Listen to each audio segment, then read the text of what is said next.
দুনিয়ার জীবনে আমরা যাদেরকে নিয়ে বসবাস করি আর কি, প্রকৃত অর্থে তারা আমাদের আপন নন। আমাদের প্রকৃত আপন সত্তা হচ্ছেন আল্লাহ রাব্বুল আলামিন। আল্লাহর চেয়ে আপন আপনার কেউ নেই পৃথিবীতে। তো সেই আল্লাহকে আপন করে নেন, আপনি বুদ্ধিমান। আল্লাহকে বাদ দিয়ে অন্য সব কিছুকে আপন করে নেবেন, আপনার মৌতের পরে আপনাকে এরা ভুলে যাবে। আপনার মৃত্যুর পরে এরা আপনাকে খুব বেশি দিন মনে রাখবে বলে মনে হয় না, রাখলেও বছরে বছরে একদিন। কিন্তু আল্লাহ রাব্বুল আলামিন একটা মুহূর্ত আপনাকে ভুলে থাকবেন না।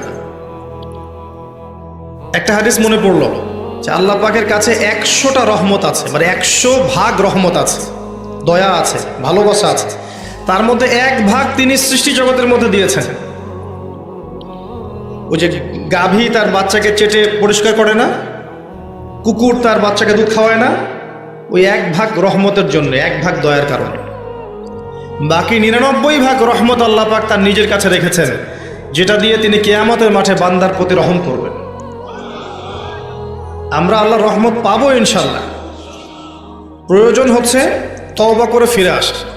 পাপ হবেই ভাই, জীবনে চলতে গেলে পাপ হবেই, উঠতে বসতে চলতে ফিরতে পাপ হতেই থাকবে, কিন্তু তওবাও হতে থাকবে ইনশাল্লাহ। যত পাপ তত তওবা, যত পাপ তত তওবা। আপনি ঠান্ডা মাথায় এভাবে একটা কাগজ নিয়ে বসেন বাসায়, কাগজ নিয়ে বসে আপনি হিসেব করেন যে মনে করেন, অঙ্ক করেন, মনে করেন আপনার হায়াত 60 বছর, কথার কথা চলে গেছে 30 বছর, বাকি আছে কত বছর? 30 বছর। শেষের 5 বছর মাইনাস করেন।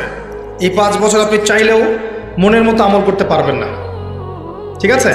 শরীরে শক্তি থাকবে না, আপনার রোগ ব্যাধি থাকবে, ডায়াবেটিস, ক্যান্সার, হার্ট স্ট্রোক ইত্যাদি। নাউজুবিল্লাহ, আল্লাহ পাক হেফাজত করুন। থাকতে পারে, সম্ভাবনা কি বেশি না?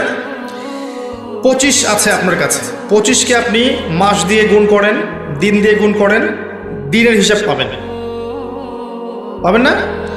এখানে দাঁড়িয়ে হিসাব করেন আগের জীবনে কোন বছর থেকে আপনার নামাজ ফরজ হয়েছিল, কত বছরের নামাজ আপনি পড়েন নাই, কত বছরের রোজা আপনি রাখেননি, কত জাকাত ফরজ ছিল দেন নাই, ঠিক আছে?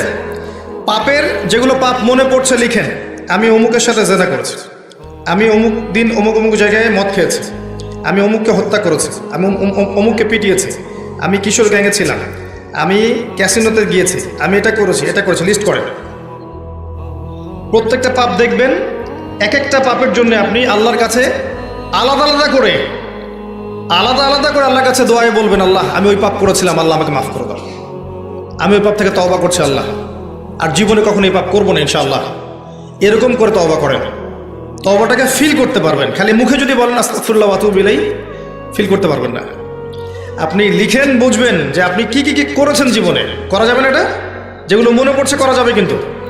এরপরে অজু করবেন, করে সুন্দর করে 2 রাকাত সালাত পড়বেন, পরে চোখের পানি ছেড়ে আল্লাহর কাছে কান্নাকাটি করবেন যে আল্লাহ এই কাজ আমি করেছিলাম, আমি প্রত্যেকটা কাজ আমি আল্লাহ স্বীকার করছি যে আমি এগুলো ভুল করেছি। আল্লাহ তুমি আমাকে যত নেয়ামত দিয়েছো সব নেয়ামত স্বীকার করছি আল্লাহ। আমি যত পাপ করেছি, তোমার অবাধ্য হয়েছে, সব স্বীকার করছি আল্লাহ, তুমি আমার পাপগুলোকে মাফ করে দাও। 1 মুহূর্তের মধ্যে আল্লাহ পাক মাফ করে দেবে ইনশাআল্লাহ তাআলা। শুধু তাই না, আল্লাহ পাক বলেছেন যে আল্লাহ পাক এই সমস্ত গুনাহগুলোকে নেকি দিয়ে পরিবর্তন করে দিবেন ইনশাআল্লাহ। ইল্লা মান তাবা ওয়া আমানা ওয়া আমিলা আমালান সালিহান, আছে না একটা সূরা ফুরকানে?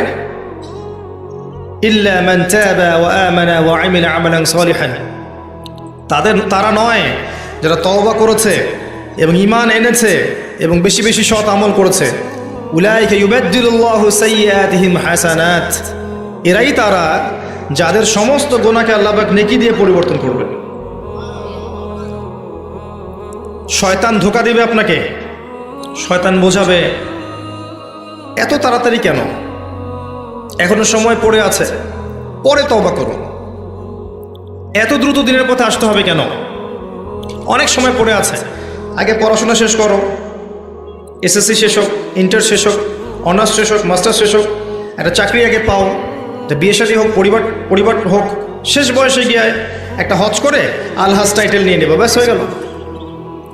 শয়তান আপনাকে বোঝাবে অনেক কিছু, মনে রাখবেন, ইন্নাশ শাইতানা কানা লিল ইনসানি আদুওয়াম মুবিনা, নিশ্চয়ই শয়তান মানুষের প্রকাশ্য স্পষ্ট শত্রু, এর ধোকায় পা দিবেন। আর ইবলিস অনেক স্মার্ট, কারণ তার অনেক বয়স হয়ে গেছে, সে অনেক প্রবীণ এবং প্রজ্ঞা অর্জন করেছে।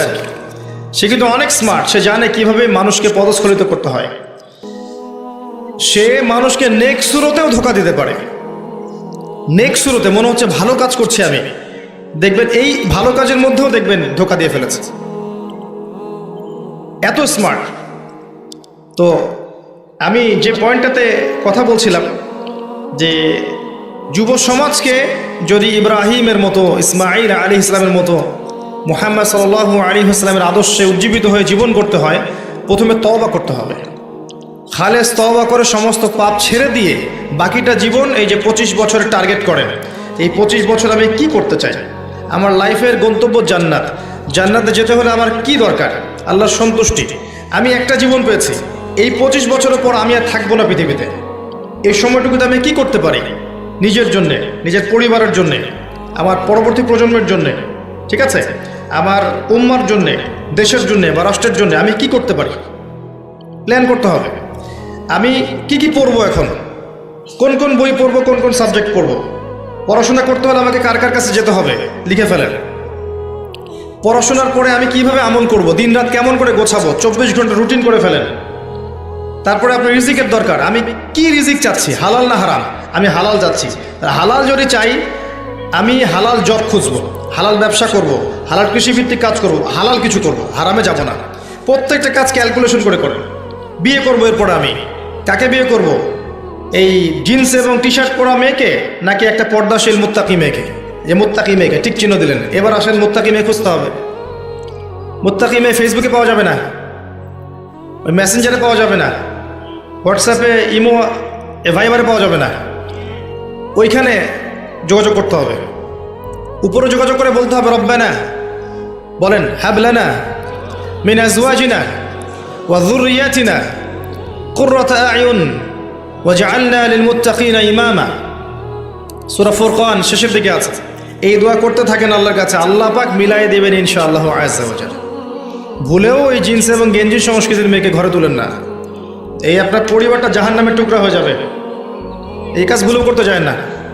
আর এটাও মনে রাখেন যে সব বোরখা মানেই মুত্তাকি পরহেজগার মেয়ে নয়, সব বোরখার পিছনেই দিনদার মেয়ে থাকে না, এটাও মাথা রাখবেন। ওইখানে কানেকশন করেন, ইনশাআল্লাহ আল্লাহ পাক ব্যবস্থা করে দিবেন ইনশাআল্লাহ।